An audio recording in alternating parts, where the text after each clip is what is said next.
Welcome back to another segment of On the Ranch. I'm Jared Montford, your host with Montford Cattle Service. A while ago we were just talking about mesquites and mesquite impacts and how this plays, how they're clearing the brush off, talking about clearing the mesquite trees off and some of these cedars off. We're not trying to clean all the trees off. We're trying to clean enough trees off that we get the grass that we want underneath it and also able to still leave enough shade for these cattle. We're going to get into some June and July and August heat around here, and the cattle need shade. We need shade. We understand the value of trees. But take this nasty thing behind me. This is a cedar tree, also called evergreens. These things suck a lot of water. These things don't have a taproot. When you pull them out, they have surface roots. Now their roots are big and they spread out very far along the top of the ground.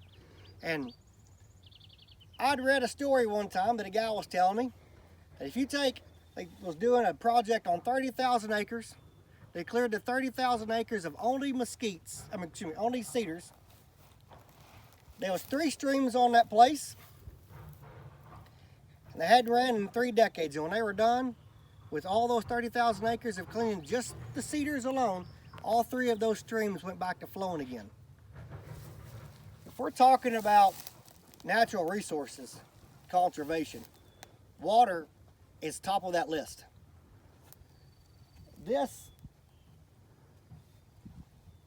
whatever you want to call it, cedar tree, whatever title you want to put under it, whatever kind of adjective you want to give it, is a water-sucking thing and uses water from the ground that it pulls from the roots, from shallow water that your grass is not getting, and puts it into this tree. We need grass, tall grass on the ground that can absorb water, take water into the ground with deep roots that can allow that water to go back into groundwater and be circulated back. So, number one thing about conservation is to take the rainfall that comes in and turn that back into groundwater for us to be able to utilize. Do you have any questions? You talked about heat stress in cattle. When we alleviate heat stress, how much more gain do those cattle get during those summer months? That's a really good question, and I don't have that exact article. I don't know if it's 10%, 15%, 20% more gain, but I do know what it does reproductively. When you have 8 hours a day over 80 degrees, you're seeing reproductive stress in those cattle caused from heat.